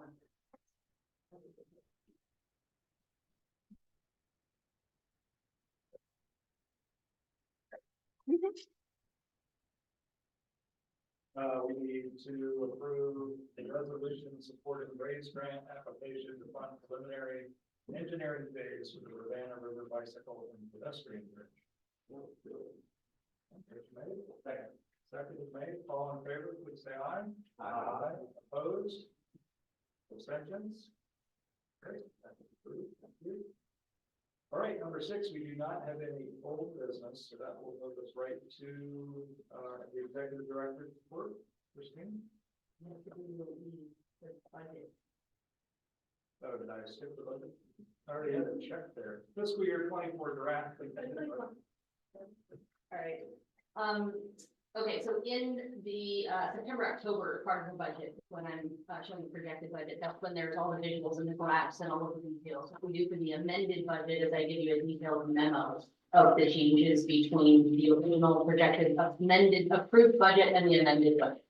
So if you can look up here, this is the total operating budget. And like I said, in the orientation, we give you 22 and 23's actuals, FY 24's operational budget as it was approved originally, and then the amended budget is the last column.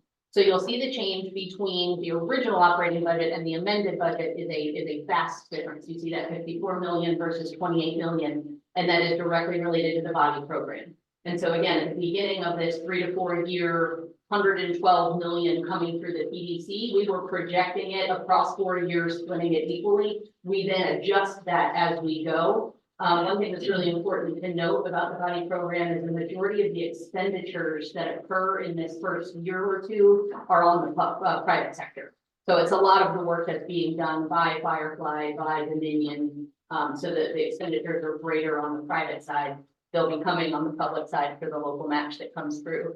So you'll see we list the federal, state, local, and local per capita.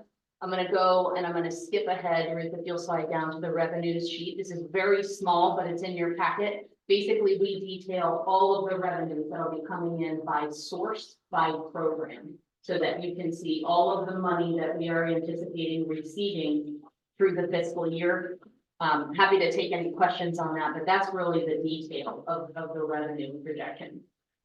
We then go to the, I'm going to go even deeper dive a little bit on one to the local, and I'm going to have Ruth zoom into this because this is kind of what Supervisor Galloway was talking about a little bit earlier. This is the local funding that we receive from our member jurisdictions for recurring programming.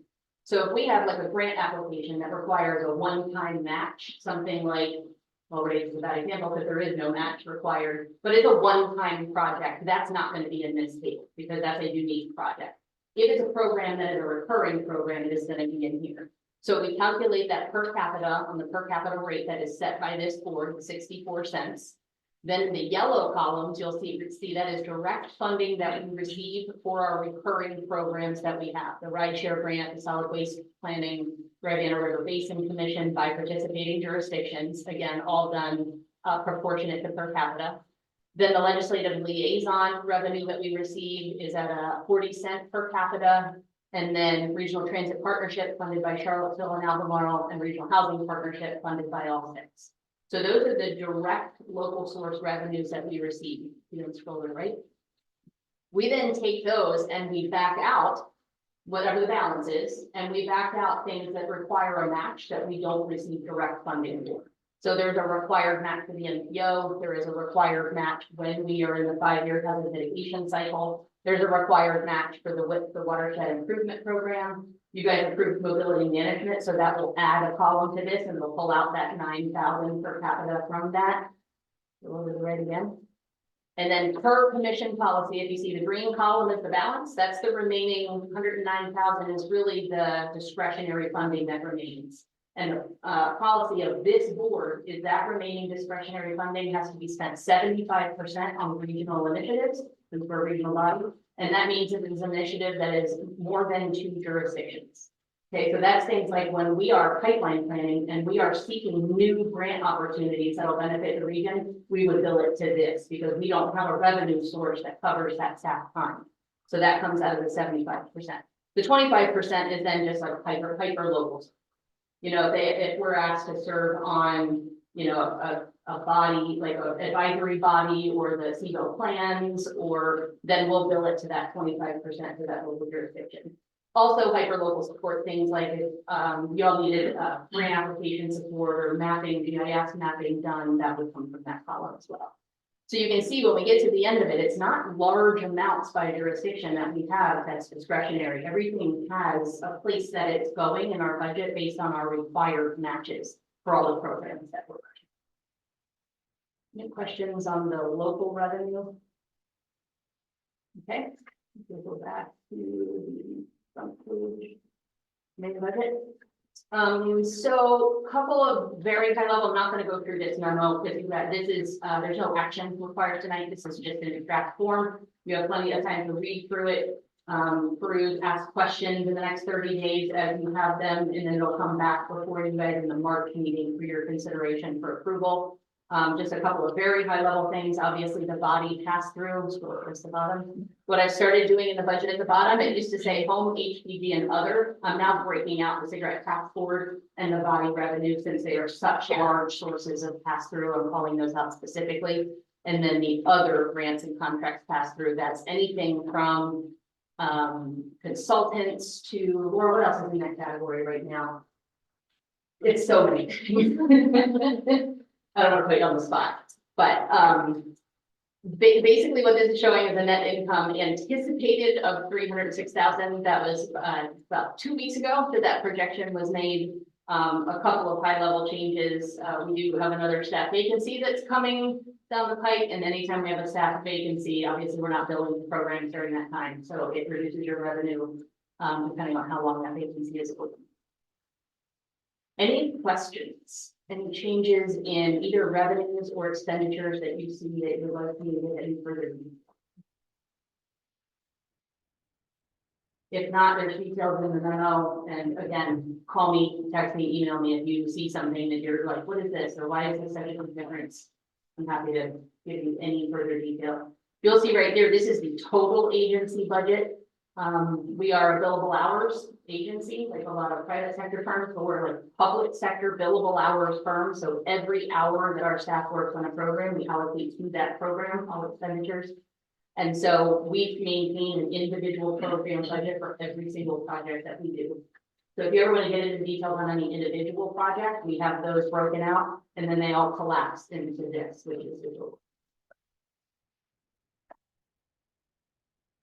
Questions? I would ask that it was the paper version, maybe that could be landscape. Like the big, I don't know what that. Like the revenue report, we can do that.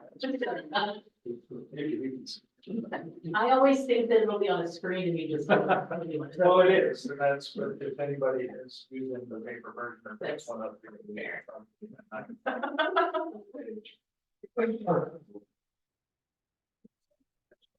Thank you.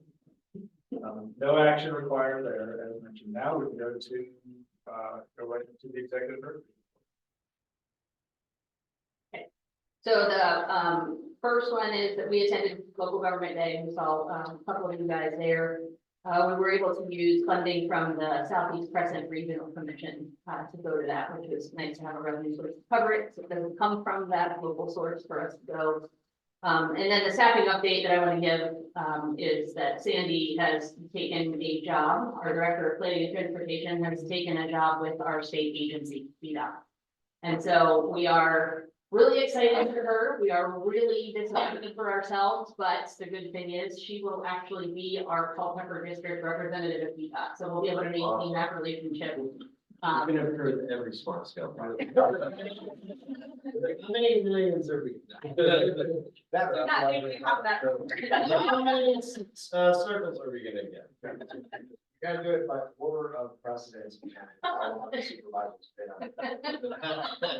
No, man, it's looking good. So we'll get to keep her just in a very different capacity. So what that means for us is another vacancy in our transportation department. So we have one that came about in December that you guys know about, and then Sandy. Both of those positions are advertised, they are live. We are pushing them out day to day as we speak. Certainly looking to find really good folks to fill that position. But that could have an impact on the end of year anticipated net gain for several reasons. One of them being it depends on how long it takes us to fill that vacation if we have to start contracting out some work that we would have capacity to do on our own. So there's a possibility we'll need some of that for contingency. Every executive director's report gives that update, so I'm not gonna read through that with you. Also not gonna go through the transportation ones, because you've got a lot of presentations tonight on all of the transportation updates that we've been doing. For our economic development planning, we are working on that regional and super regional comprehensive economic development strategy plan. That's called a SEDS plan that's funded through the EDA. As I talked to you guys about before, it leverages further opportunities for us to get funding in the region from EDA. Many of their grant programs, in order to be eligible, you have to point to that strategy within a SEDS plan. Our region has never had a SEDS plan. So there's potential economic development funding that we could gain access to by having that plan in place. We're working collaboratively with Planning District 9, north of us, because there are some opportunities to look at some super regional strategies that can benefit both of the different planning district areas. Recently, the consulting team went to the Go Virginia board to start to talk about those super regional strategies. They will next be coming to our jurisdictions for a strategy work session. We have representatives from each of your economic development offices, you know, the visitor bureau board. Yeah, you know what I mean. So we have a big workshop coming together to review the recommended strategies. What's really important to us is that your local economic development strategies are mapped into this comprehensive economic development strategy, so that things that are local priorities to you, you can point to in that plan to be able to try to seek leverage state and federal funding for it. So that's something that takes a lot of coordinating and cooperating amongst the six to make that plan reflective of each local, but also the region and the super region. So there's a lot of layers to that. And then housing, just wanted to let you guys know we were awarded another Virginia eviction reduction pilot grant. As you guys know, the governor's budget is 2 year. We did get the second year's funding, so that's another $275,000. It is a pilot, and that is an urban pilot. They don't yet have funding that they are dedicating for this in the rural areas yet, but we are certainly encouraging them and advocating and saying that this program could be incredibly successful if it were expanded. It is in the governor's draft budget, which we have for the next 2 years. That's all. Any questions? Kristen? Awesome. Thank you. All right, that will take us to number 8 and the roundtable discussion by jurisdiction. So for our new members, what we do is we basically just go around to each commissioner, ask what's going on in your locality, items of interest, things that you would like to share. Be specific to your district or the whole jurisdiction. It's kind of a open forum to share those items, and it's usually a good place to share info and ideas if needed. So we'll go, Jesse, you want to get us started? We'll start with the county. So I feel like I've lived in Richmond for like the last 3 weeks. We have the local government day. That was awesome. Got a good chance to see a lot of friends. For new guys, you know, it's an important process to be participating with our state. If you don't, you'll find yourself behind the 8 ball. When you're looking kind of what's going on for Nelson, line of duty death benefits, you know, we talk about this all the time. At least feels like it. When Mr. Wagner died, we appealed to many of you. I actually think pretty much everyone in this room, except for Louisa, passed an resolution supporting line of duty death benefits for line of duty death benefits for private police officers. Really excited to say we're passing the Senate unanimously. But we're running into politics and party line politics, and it's a shame. You know, this is something that we were afraid of from conception. And we're starting to live that now in not the general house. We know it pass if it hits the general house, it's subcommittees. So getting to experience the parliamentary weaponization of subcommittees is always way too much fun, and being run by, you know, 7 individuals out of 100, calling all the shots is kind of a shame. You know, make sure the families are taken care of, that his loved one was protecting our community. And then trying to figure out where that mortgage payment's coming from. You know, the right thing is that we help figure that out. So in terms of Nelson comp plans underway, we had this will be fun. We had our planning commission public hearing, and how many people were there? 25. We got out of there in 1 hour and a half. Ernie did all the talk. Not quite. But I think we're in month 20 of our comp plan. It just feels like finally our constituents are ready for it to be completed. So hopefully we'll be wrapping it up in April, May. I think the fallout from everything is that just about everybody has something in the plan. Yeah. And so that's really good. And then, you know, after it goes to the board of supervisors, we'll have our hearing. Yep. And then That one will probably be a little bit. the hearing will probably be longer than the vote. Yes. I would imagine. But then our consultants from the group will be giving us their input after that on the next piece of the process. Yeah.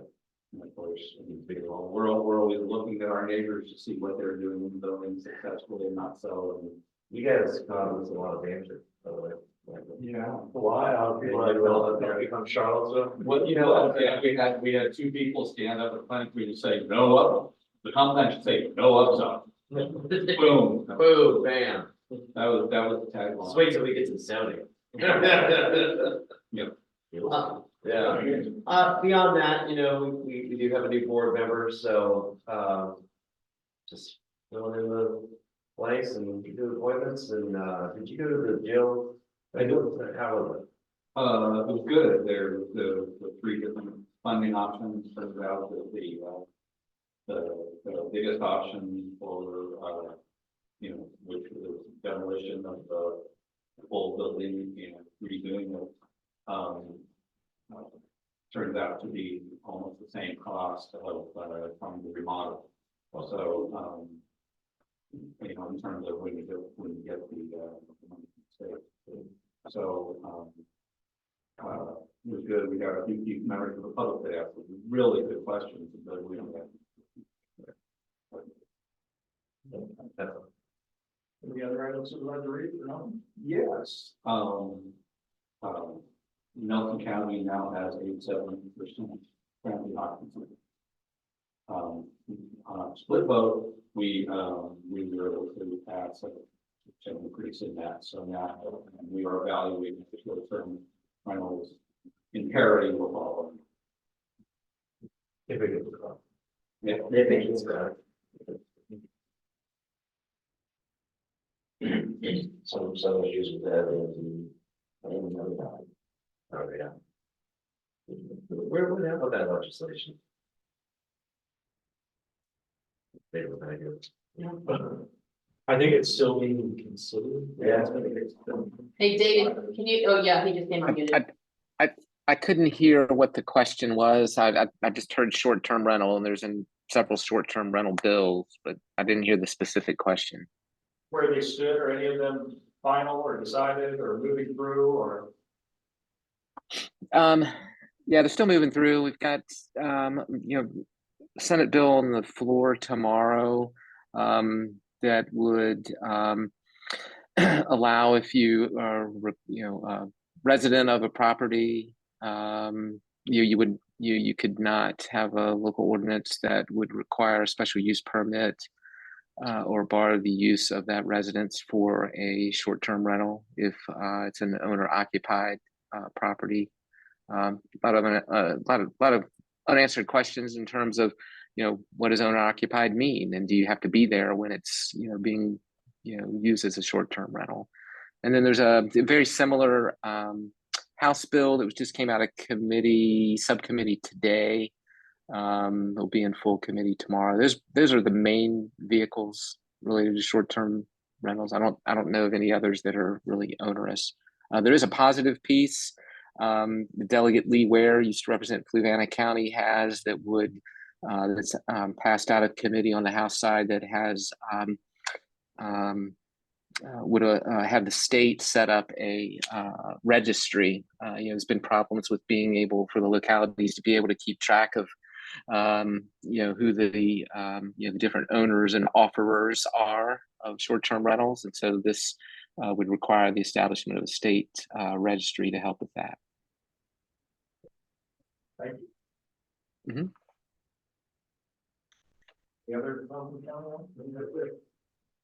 Michael and City? Sure. Also following Richmond, probably the legislation Charlottesville is most closely tracking is the sales tax legislation to authorize a sales tax to go to school construction, which would have a huge impact for us for 5+ years in terms of the infrastructure needs we know we have with our schools. In December, we finally passed our zoning update. So that is now officially law, and throughout all of Charlottesville, increases the allowable residential density, as well as for projects of 10 or more units, affordable housing is required to be included as part of those development projects. 2 new deputy city managers. So our city manager's office is fully staffed for the first time in over 3 years. So, which is a very good thing. And what else? Homelessness, along with Albemarle County, we contributed ARP money to accelerate the timeline for the Premier Circle project, as well as we just acquired property by Avon Levy from the Housing Authority, and we'll be examining possible uses of that site. One of the things we'll be examining is the potential to use that site as a permanent year-round homeless shelter and or permanent supportive housing for homeless individuals. And other than that, budget season beginning, like every budget year, difficult. I think it's going to be particularly difficult for Charlottesville because we had a wage and compensation study which showed that our pay is just really not competitive at all, especially with our cost of living. So there's some significant pay increases for employees that are going to be needed, as well as this is the first year where collective bargaining contracts for the newly unionized police department union, firefighters union, and bus drivers union are coming into play. So depending on how much goes to schools, we're looking right now at our budget season beginning with a $4 to $10 million gap. So we'll have a lot to figure out over the coming weeks. Well, the zoning piece was a large part of my role. We dragged ourselves from the finish line there, and now we're moving on to actually how to implement it, and that's become an adventure in and of itself. And city council sort of gets the view of that a few weeks after we do. We just recently sort of filed through, okay, how are we going to administrate the affordable housing piece? How are we going to administrate the development piece? That is at every step displaying that everything is a lot more complicated than we thought it, and the more optimistic of us thought it might be. And we're already, with a couple of whoops, we can provide a paragraph. And then there are some projects that seem to be moving forward with rapidity. It's pretty impressive. Two very large, that were sort of first large developments of predominantly student housing that were sort of presented as sort of under the as URSAT's new zoning, because the new zoning hadn't yet applied, but that was interesting sort of attempt by the developers of these to meet the anticipated requirements. And those seem to be really shooting lower. I'm pretty impressed with that. They're moving both that city already gone through 3 cycles of approving things on it, like lost track and 9 and get to it. And we're getting another piece of that in the planning commission, and that is rolling down the road pretty quickly. So about that. Well, that just made me think an interesting data point about the impact of some of these developments. We had a joint work session with our school board last night. Obviously, a few years ago on West Main, there was a large new student apartment complex that was built by 10th and Page, and the student population for that district, the schools that serve 10th and Page, went up. I forget by what exact number, but like hundreds, 100 students just like that. What was observable when those student apartments were built, all of a sudden students moved out of those houses in 10th and Page, and families were able to reoccupy those homes. So it's just an interesting data point of how quickly the impact is felt in terms of some of those changes. But was that an increase of that next student? Correct. They just moved from a different part of the city. I don't know exactly if they were moving from different areas, but it's just picked up as a net increase for that school district. So. Thank you. Sir Brian, Fluvanna? Not too much excitement. We have 2 new board members. So that's a little bit of a change. Still hard to determine how that will influence kind of the direction of the board. So far, both have been excellent, asked great questions. So that's exciting. County administrator presented his proposed budget, which was flat. It was nice. There's some debt come off the books, which helps with that as well too. Still don't have all the budgets in, but so far that looks like a promising start to budget season. Fluvanna County has a park called Pleasant Grove, and there was some discussion about dog leash enforcement. And we ended up basically splitting the park into 3 parts. 2 edges are allowed to be off leash, and the middle is on leash. So it's kind of a compromise. Pretty much evenly split. We had some resolutions pass yesterday, in particular, the one resolution with regard to the utility companies having to pay for the expansion of fiber, and the local utility company. That's we voted against that. That language is modified. So I don't think the impact is quite as much. There's another Senate bill that came up that was with regard to the SCC being able to override local zoning, and we voted against their being able to do that. I think that was tabled for a year, if David can correct me. And then we also had another one on Senate Bill 697, which I believe just passed out of committee today, from what I heard, David, and that has to do with not allowing counties, it's an amendment to an existing ordinance, but not allowing the counties to make special exemptions in terms of limitations of a land that can be applied to it or the type of land that you do with regard to industrial solar scale applications. And again, we voted that they don't do that. I think it came out of committee 6-9 right now.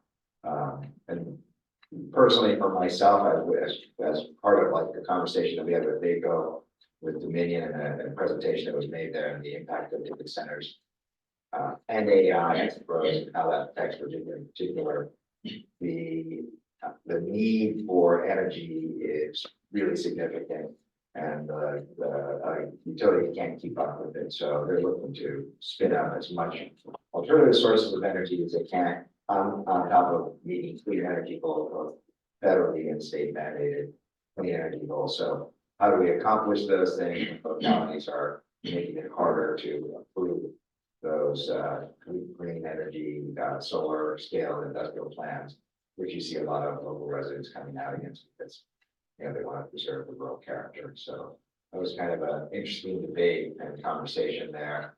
And I voted for that, the resolution saying that we're against them doing it, but I also stated that I thought we'd be speaking out of both sides of our mouth if we in fact started to put in regulations that made it harder for them to do that. Of course, you have a special use permit to do it to begin with, and in fact, I think in 2 weeks we'll be discussing whether or not to make solar utility scale projects subject to only I-1 zoning. So we're doing exactly what the bill is saying don't do. So David, you might want to comment on this. Yeah, I think he expressed everything, very accurately. There's one more bill. There was a House and Senate bill on the solar siting. One's been carried over. The other will be carried over for the year tomorrow morning on the Senate side. But the one that you mentioned, Senator Van Valkenburg's bill that passed out of the Senate committee today, you explained that very accurately. That'll be on the Senate floor for approval, early next week. And that was portrayed in committee today as being, they don't want you to have, say, just at the very beginning, kind of preemptively to say, no, you can't have solar here. But I think if you read the bill, it doesn't really say that. It says that there's all these restrictions on what you can do, what you can approve. So, that one's going to be an interesting battle. We're going to keep fighting that one on the floor of the Senate. Yeah, it's a tough call there, that's for sure, in terms of what's the best way to approach it, because we do have these goals that we're trying to reach. And, there's only certain areas where you can put in solar utility scale projects. And ultimately, a large part of the way I feel about it is that, you should be, as an individual landowner, have the ability to go in and petition for the use of your land as you see fit. So, private property rights are pretty significant there. A lot of arguments being made about, well, you're maybe taking away trees or you're affecting the soil, and just a lot of information that is very mixed at best. And I think ultimately kind of steps on kind of the longer term goals. So it's easy to say we're protecting over here, but we're not protecting over here. And that's a really tough balance. So it will be an interesting debate that happens, I think, Senate there. Yeah, and you've just summed up the crux of the debate in the committee this morning too: the property rights versus meeting those long-term goals. Thank you. So, looking at the clock and letting others speak, believe it or not, I'm putting my mouth shut. Other than, I'm super, as a rural county, I can't tell you how many phone calls I've been received in the last couple of months in reference to this mobility management. To Mike's point, you guys need to up your marketing because it's definitely a need out there, particularly in the rural counties, for folks to get to medical appointments and doctors. So anything we can do to help up that marketing and get the word out, let us know. That's it. I saw it. There we go. All right, Mr. Higgins, Greene County. I'll keep my remarks brief, and allow Tim some time to contribute if he so wishes. We have seated 3 new board members in Greene County. Well, it's only been 2 months, but we're seeing greatly increased attendance, much greater public participation in board meetings.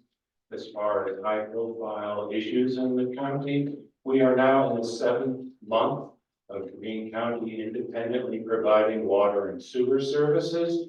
Back in June, we left the RSA. There have been some challenges in terms of providing timely and accurate billings. The county government has rededicated its efforts to trying to ameliorate those challenges. Very good. Mr. Bolton? Well, that's the, right now in Greene County, that is the hot topic.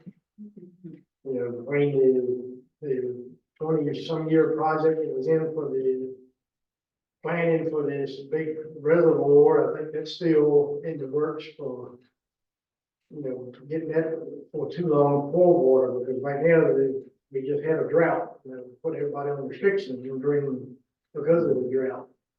So that's gonna be the main topics right now, the water situation, and, you know, there's a couple, you know, there's special use permits and stuff that came up, and I think there's the big lamping project that's still in the works, so there's a whole lot of big high profile stuff getting ready to, you know, rolling downhill. So yeah, like you said, 3 new members to, you know, being on the board. So this is my first extent of the big politics. Francis McGuigan, I think it's his first extent. Steve Catalano, he was chairman for the board for 8 years running in Greene, and he's back now. So I think that's a plus on that right there, because he's pretty, you know, up to date and he's well equipped for that position himself, you know, so. But it's gonna be Greene County got a lot coming their way right now. We got all that work together to figure it out. So yeah, it's gonna be a challenge for the next probably 4 or 5 months on the board. We'll be tracking it right along. Yeah. As you come back. Then I think their budget usually rolls around the June areas. That's when that all comes in on the June part of their budget starts coming into. So it's a big, they got some, like I said, their biggest thing there is the water issue and stuff like that.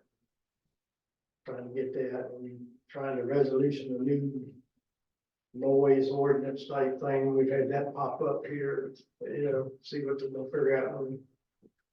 I don't think they've, in the past, they've never really had an issue with it, but it's come up here lately, and they're trying to figure out the best solution on how to figure all that stuff out too. So yeah, it's a challenge coming for everybody. For you guys, right? Yeah. Thank you, sir.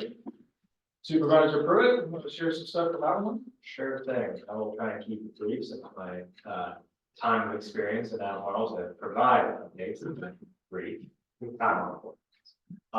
So both Albemarle County and the Town of Scottsville have both been conference currently. Albemarle at the point where we're distilling ideas into actionable objectives. Scottsville much earlier than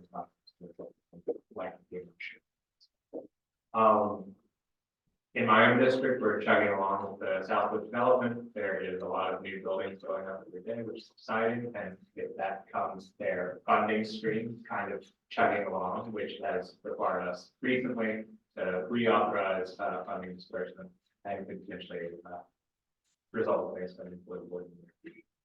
A major thing that is on the immediate horizon is our much discussed, much prepared housing incentive package, which is also our inclusionary zoning package. The proposal that's coming before us is going to be a 20% at 80 AMI for all, I believe, over 10 unit developments with a developer offset of 11% dispersed with a grant that is kind of like a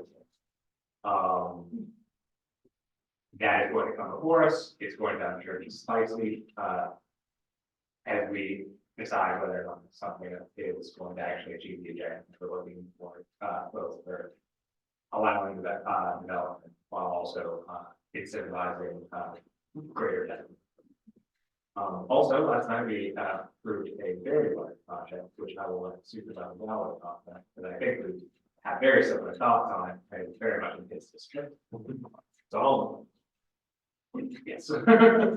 That's all. Just to kick off the incentive piece that we talked about, actually went through our regional housing partnership. So this past July, the regional housing partnership hosted a workshop with developers.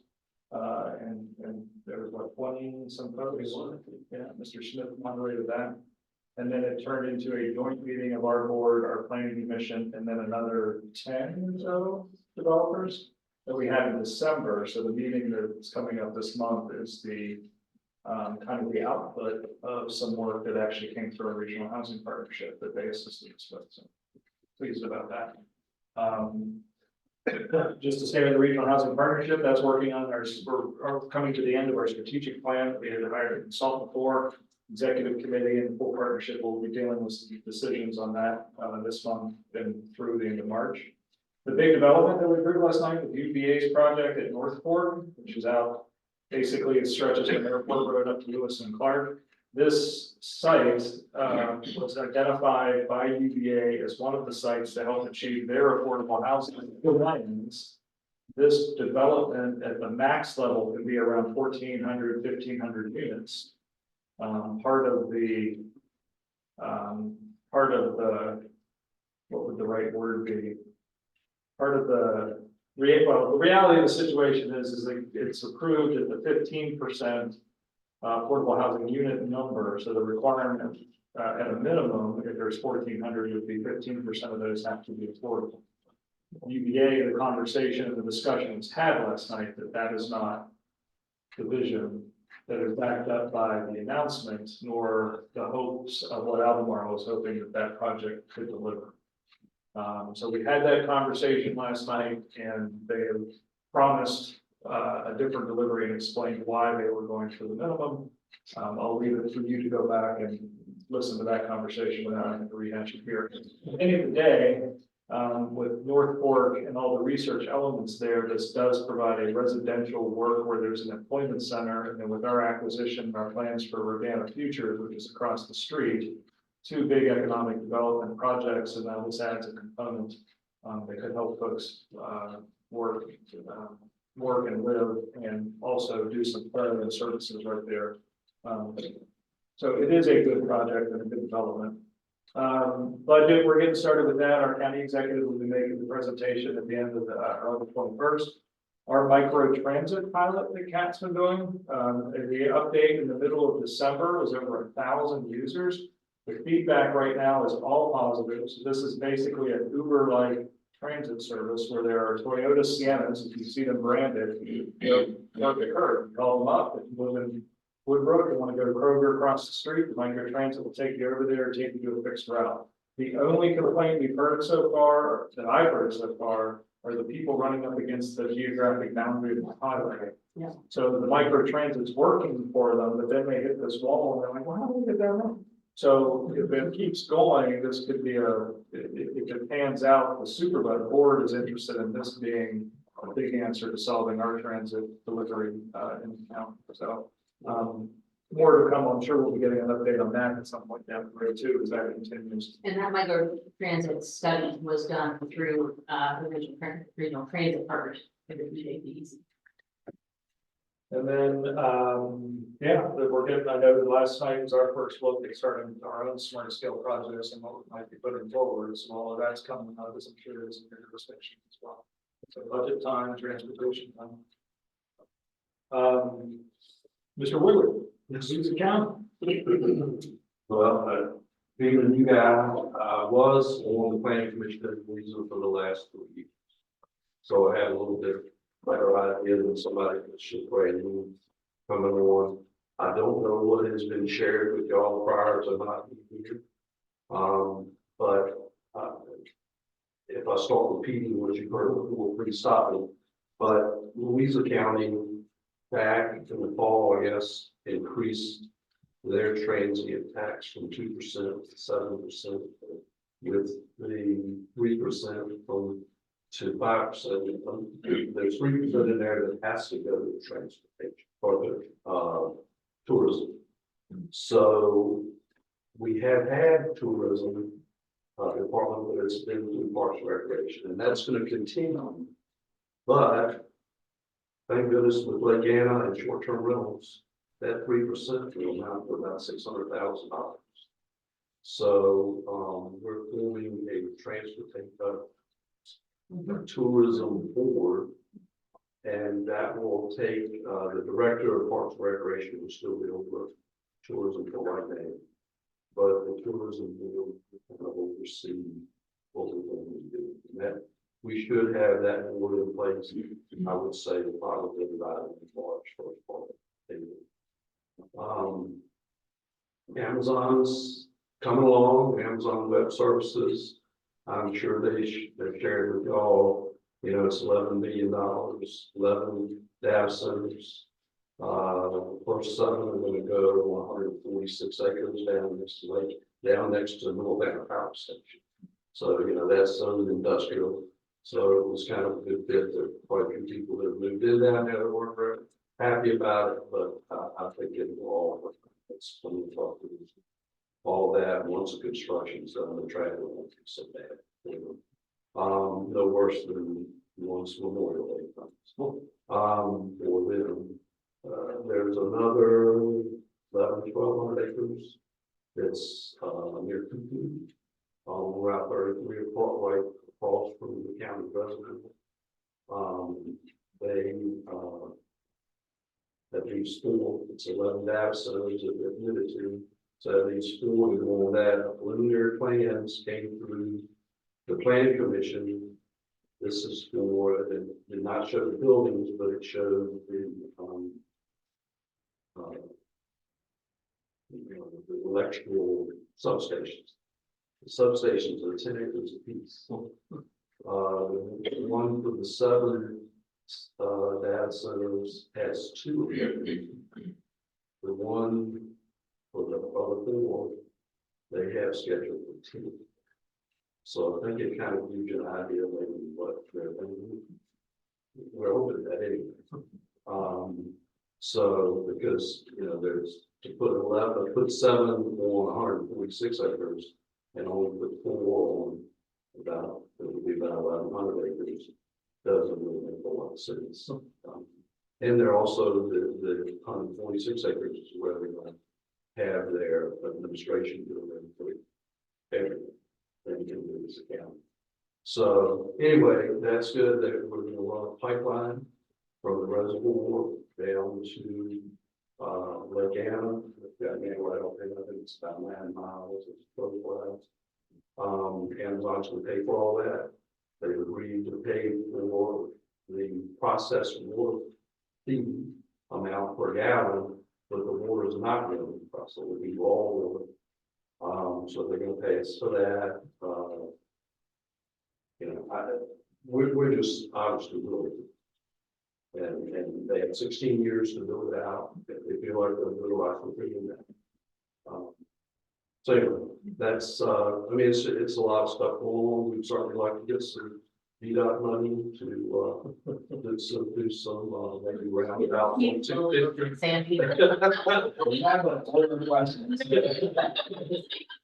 So, but yeah, things are going really well in this county. We got really good folks in place. School system's awesome. So happy to be here with y'all. And if I may add, I reached out to David a couple of times that while I was been down in Richmond, and he was just one awesome person. I know everybody said, but I just wanted to reaffirm. Thank you, sir. Thank you, everyone. So apologize for going a little past in time tonight, but we have a lot of information here to share going on. We have March 7th will be our next meeting. The budget coming forward, transportation work program, and some other items you can see on the agenda that will be coming up then. Christine, anything else that just give us a heads up on? All right, no other business or no objections or motions to adjourn. So moved. Okay. All in favor, say aye. Aye. All right, thank you, everyone. Are we rolling? Yeah.